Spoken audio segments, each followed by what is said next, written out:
ഇന്ന് പെരുന്നാളായിട്ട് അപ്പുറത്തെ വീട്ടിലെ ആന്റി ബിരിയാണി കൊണ്ടുവരുമല്ലോ. ഡിങ്ക ഡിങ്ക. സമയം എത്രയായി?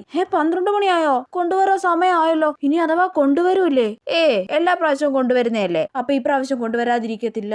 പക്ഷെ ആ മീൻകാരൻ ഞാൻ പുറത്തിറങ്ങുന്നതിന് മുന്നേ സ്പീഡിൽ ഓൺ അടിച്ചിട്ട് പോയി, ഇല്ലെങ്കിൽ കുറച്ച് മീൻ വാങ്ങിക്കായിരുന്നു. അയ്യേ, ഇന്ന് ബിരിയാണി കിട്ടുമ്പോ പിന്നെന്തിനാ മീൻ? അപ്പൊ ഇന്ന് ബിരിയാണി വരൂല്ലേ? അമ്മ അതിനെ കുറിച്ചൊന്നും പറയുന്നില്ലല്ലോ. പക്ഷെ സാമ്പാർ ആക്കട്ടെ എടി, ചോറ് കഴിക്കത്തില്ലേ നീ? അയ്യേ, എനിക്കൊന്നും വേണ്ട സാമ്പാറും തേങ്ങയൊന്നും. ഞാനിന്ന് ബിരിയാണി മാത്രം കഴിക്കൂ. പോ എടി, സാമ്പാർ വെക്കട്ടെ, നീ ചോറ് കഴിക്കത്തില്ലേന്ന്. അമ്മ ഇന്ന് പെരുന്നാളായിട്ട് അപ്പുറത്തെ ആന്റി ബിരിയാണി കൊണ്ടുവരത്തില്ലേ? ആഹാ മോൾ, അതും കാത്തി ഇവിടെ ജനലിന്റെ അടുത്ത് വന്ന് ഒളിച്ചു നിൽക്കുവാണോ? അവർ ഈ പ്രാവശ്യം കൊണ്ടുവരത്തൊന്നുമില്ല. മര്യാദയ്ക്ക് സാമ്പാർ കൂട്ടി ചോറ് കഴിക്കാൻ നോക്ക്. അല്ല പിന്നെ എനിക്ക് ബിരിയാണി വേണം, ഞാൻ കുറെ ആഗ്രഹിച്ചതാ.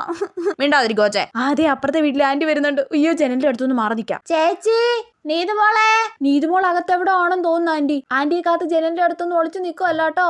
ആ വരുവാണേ, വേഗം പോയി ബിരിയാണി വാങ്ങിക്കാമേ, ചുമ്മാ ഷോ കാണിക്കാതെ. അല്ല പിന്നെ